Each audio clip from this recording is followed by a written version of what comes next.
Welcome back माय YouTube channel सिमां Brahma blog खुलुमबाय रायजो राजाफोर दिनैनि भिडिअ'आनो जाहैदों बाहेरायाव थानाय जोंनि बर' लाइमोनफोर रायजो राजाफोर बेनि फंनैसो दा नोंथांमोना नुबाय गामियाव थानानै जोंनि एसे एनै लेखा गोरों आद्रा खिद्रा ना बाराद्राय रोंगौ ना रोङाबालानो थानाय गेजेरनि जेनेबा पिअ पास मेट्रिक पास जानानै जाय बिथांमोना गामियाव ओरैबो जाया जानानै बाहेरायाव फैनानै खामानि मावफैयो। दा गोबां लाइमोनफोरखौ खोनायो भिडिअफ्राव नुनो मोनो सोरबा लामायाव गोमादोंनो, सोरबा बम्बाइयाव बुथारजादोंनो, सोरबा ट्रेननिफ्रायनो गोदाव सोराव जादोंनो। बेफोरनिफ्राय मारै साबधान जानांगौ बेनि थाखायनो आं फंनैसो बे भिडिअखौ बानायनाय जाबाय। दा गिबियावनो आं बेखौ बुंनो सानो आंबो 1987 निफ्राय लानानै दिनैसिम 2025 जालायबाय आंबो बाहेरायाव थायो, नाथाय बेबायदि आं मोनसेबो खैफोदाव गोग्लैफेराखै। बेनो जाहैदों आंनि केयारफुल, आंखौनो आं साबधान जानाय। खनसेल' आं लस जादों जेब्लानाखि आं आर्मि ट्रेनिं होनानै रिटार्न जाफिनो आसामनिफ्राय बा क'क्राझारनिफ्राय जेब्लानाखि सेकेन्ड्राबादाव फैफिनो, जोंना ट्रेनिं सेन्टारा सेकेन्ड्राबादावहाय। बे फैफिननाय समावहाय आं घरि मोनसे गोमाजादों, बेबो आंनि गोरोन्थिनि थाखायनो। बे मारै गोमाया, आं बाथरुमाव दुगैनानै बाथरुमावनो घरिखौ दोनदों। बेनिफ्राय बे घरिखौ आं बाथरुमाव बावबोनानै बेसेबांबानि उनावसो आङो नायहैफिनदोंमोन आरोखि, नाथाय बे बाथरुमनिफ्राय आं आंनि घरिखौ मोनफिनाखै।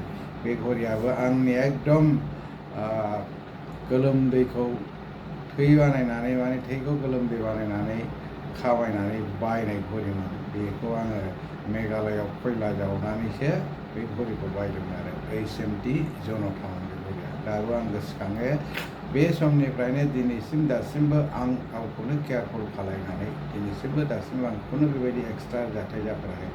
आं फुरा अल अभार इन्डिया जेरावबो ट्रेन गाखोबाय, फ्लाइट गाखोबाय, बास गाखोबाय, नाथाय बेबादि माबा मोनसे जाथाय जाफेराखै। बिनि खारनानो जाहैदों आंखौनो आं साबधान जायो। दा नुनो मोनो जोंनि बर' लाइमोनफ्रा बाहेरायाव फैयो, सोरबा थैलाङोनो, सोरबा माबा गोमाजायोनो। बेफोरो मानि थाखाय जायो? जोंनि माखासे बर' लाइमोनफ्रा गावखौनो गाव बाराद्राय बाहेरायाव फैयोब्ला गोग्गादाव जायो, दुग्गाद्रायबो जायो। बेखौले आं खोनादों आरोखि। नै थांनाय बोसोरावसो, माने बोसोरसेबो जाजोबाखै खोमा, जोंनि बे गुजरात खाथियावनो थाफैनाय सासे सेंग्राया जौ लोंनानै ना माबा जानानै गोलैदोंनो, खिन्थु मोजाङै क्लियार खिन्थायाखै आरोखि। मेन खारनाथ' बेनो बिल्डिंनिफ्राय गोग्लैनानै सिनस्रि बायनानै आंनाव हेफाजाब बिहरदोंमोन। आं बे हेफाजाबखौथ' रायज्लायनाय मानायनिखौ आं नाजादों, हेल्प हरदोंमोन।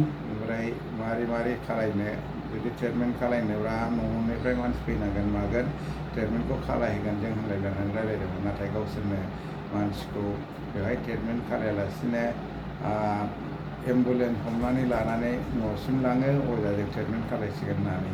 बे बिथाङानो जाहैदोंमोन कुसुगाव गामिनिनो, कुसुगाव एरियानि आरोखि, लथामारि ना मा होननाय गामिनिनो। बिथांमोनजों रायज्लायदोंमोन आङो मोजाङैनो, नाथाय बिथांमोनहा गावसोरनि गामियावनो अजाजों ट्रिटमेन्ट लानोसै होननानै लांदों। दा मा अबस्थाथाय आं सोंफिननायावथ' मानसिया बिराद गाज्रि अबस्था थानाय नंला बायदिसो होनदों। जेरावनाखि हारा बायनायफ्राखि अजाजों हामजोबबाय, डाक्टारनाव नांगौमोन नायनांसै।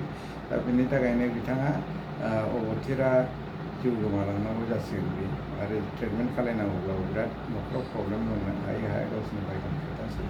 दा बेखायनो आंनि खावलायनाय आरोखि, जेसेबांनाखि बाहेरायाव फैया थाङा मानो, थांनांगौ फैनांगौ। मोनसे जाथि मोनसे हारिया थांनानै थानांगौब्ला न'आव गलि गलि थानानै जाया, बाहेरायाव ओंखारनांगौ। गुबुन जायगानि मानसियाबो गुबुन जायगायाव थाङो। नोंथांमोना नाय, जोंनि मानसिया केरेलायाव थाङो, केरेलाया फरेनाव थाङो, केरेलाफ्रा जोंनाव थाङो, मेघालयआव थाङो। बिथांमोनावथ' बेबायदि खैफोद खोनाया।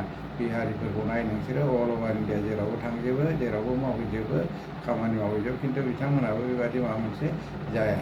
जायो होननानै बुंबाय जोंनि बर'फ्राल'। मानो होननानै बुंबा जोंनि बर' लाइमोनफोरा बाहेरायाव थाङोब्लाबो लोङै जायै गावखौनो दादागिरि खालायनो नागिरो, जायनि फलाव गावसोरनि गोरोन्थिनि थाखायनो बेफोरखौ भुगिनांगौ जायो। गोबां नुबाय आङो, अल अभार इन्डिया बेरायजोब्बाय, जम्मु काश्मीरनिफ्राय लानानै कन्याकुमारि, गुजरातनिफ्राय लानानै जोंनि नर्थ इस्टसिम जेरावबो आं ट्रेनजों थांजोब्बाय फ्लाइटजों थांजोब्बाय नाथाय बेबायदि गावबा गाव केयारलेस जाब्लासो माबा मोनसे घटना जायो। बेखायनो आंनि खावलायनाय जायनाखि बिथांमोना बाहेरायाव फैयो गावखौनो गाव केयारफुल था। ट्रेनाव गाखोब्ला गावबागाव सिटआव जिरायनानै थाबाय था, बाहेरायाव ओंखारनांगौ खारन गैया। जानो लोंनोबा टाइमलि ओंखार, टाइमलि गाखोफिन, गोजानाव थांनो नाङा। गिदिर स्टेसनाव जेरावनाखि गोबाव लाखिगोन बे जायगायावल' ओंखारनानै जाग्रा लोंग्रा ला आरो ट्रेनाव गाखोफिननानै गावबागाव सिटआव जिरायनानै था। नुनो मोनो आङो गोबां मानसिफ्रानो एकदम गेटआव जिरायनानै थायो, ट्रेननि बार जायो, सोरबा सोरबा बेयावनो उन्दुनो ओंखारलायलांसै, गोलैलांनोसै, बेफोरावनो जाथाय जायो आरोखि। बेनि थाखायनो बेनिफ्राय सांग्रां था। बेखौनो बुंनानै आं दिनैनि भिडिअखौ फोजोबनाय जाबाय। जै बर' हारिनि जै। भिडिअखौ मोजां मोनोबा शेयार साबस्क्राइब खालायदो। थेंक इउ, बाय, गोजोन्थों।